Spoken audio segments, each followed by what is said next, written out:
now go to the business report with Joel Crosskill.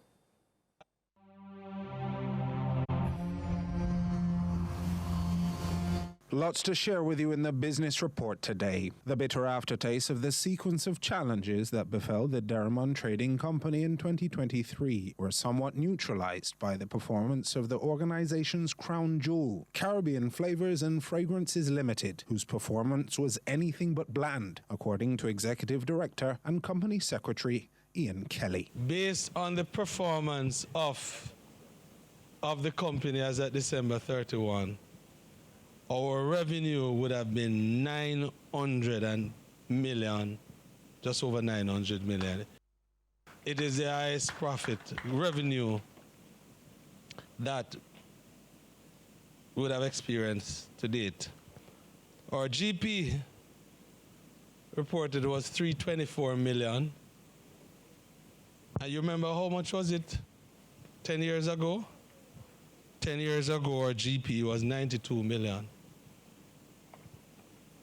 Our gross margins, because we are a margins-driven company, our margin was 36%. Last year, our margin was 29%.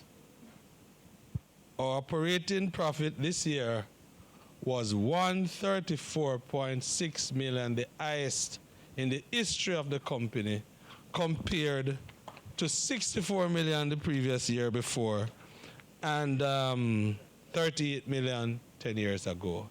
So what do you call this growth? Among the main ingredients behind the historic performance of the company, as described by Group CEO of Derrimon Trading, Derrick Cotterell, includes a process of retooling that has allowed the C.F.F team to not only innovate across business lines, but also provide cutting-edge training to other manufacturers and product developers.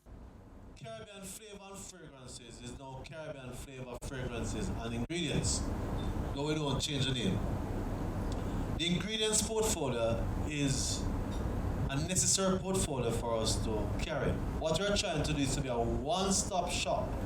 So when you come to us and you want a beverage solution, we can give you the full beverage solution. That is what the industry has moved towards. That we're not just selling flavors and then you go to an ingredient company to get your other ingredients, but we're selling you the full package.